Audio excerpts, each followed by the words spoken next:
It was sometime in 2002 that my journalistic surgeon first took me to Kaiama in northern Kwara. The terror attack on Woro, a community near the town, last Tuesday necessitates my return there, and one leg of the journey from Lagos to that part of Nigeria takes not less than 10 hours on the road. Face to face, I come with the agony of road travelers in different parts of Nigeria. The only stretch where the driving experience is smooth is between Lagos and Ibadan. The Ibadan-Oyo-Ogbomoso axis.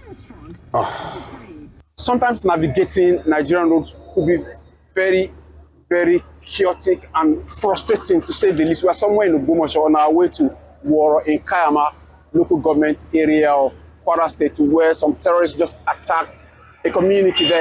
We've been here for the past 2 hours or so because these heavy trucks, some unruly drivers among them, just decided to block the road. And we don't even know when this chaos will end. This is in addition to the terrible condition of the road all the way from Ibadan down to this place. So for now, we don't even know how long this chaos will last.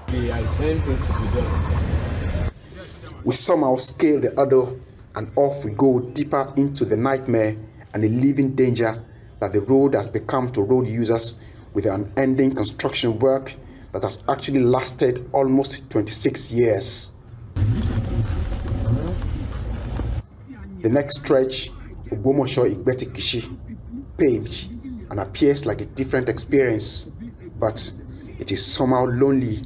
Of course, it is late in the day and most travelers are wary of moving at that time because of the security situation.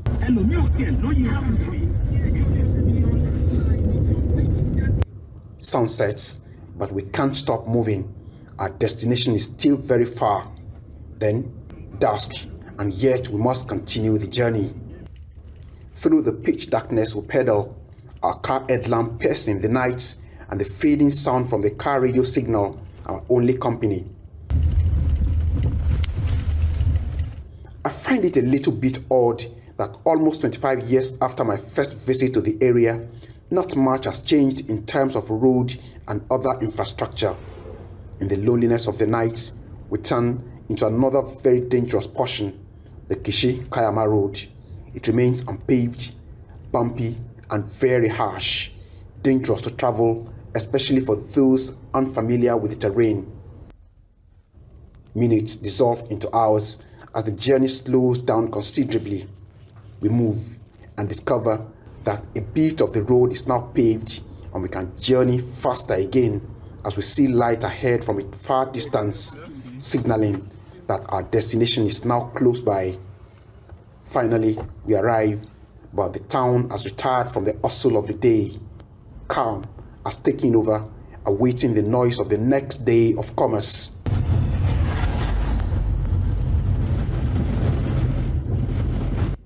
First thing the next morning, we set off again for our final destination. Another harsh one.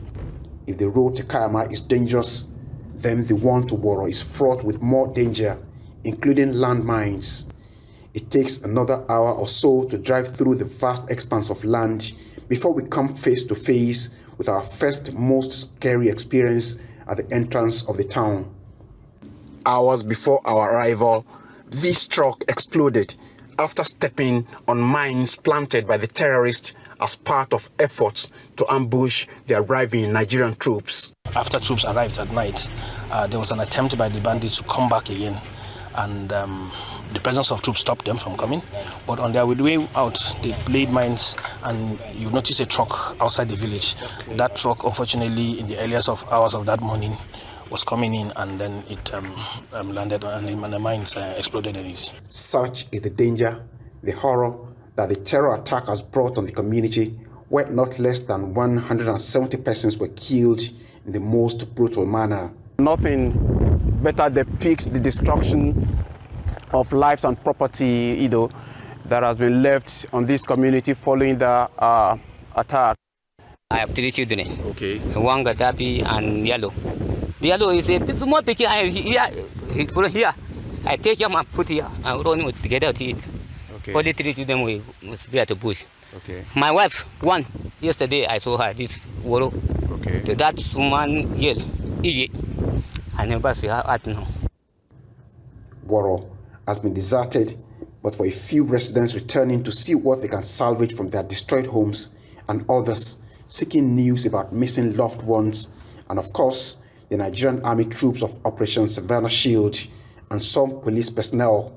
I put my entire family to my in-laws residence at New Busa, Niger State, which what we don't even do our culture, but there's no means of living. And yourself, you don't stay in this community anymore? I don't stay in the community. I'm staying with my in-law.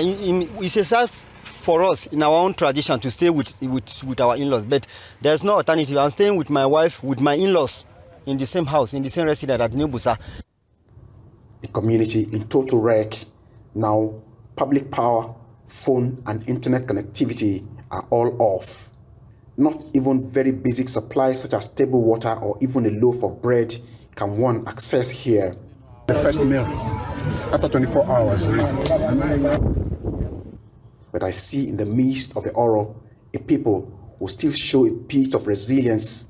Some of the few ones remaining in the town won't allow the terrorists to stop them from sending goods out of the community to other parts of the country. The entire stretch from Kaiama to Woro and other neighboring communities around the Kenji Lake is noted for agriculture, and it is some kind of food baskets.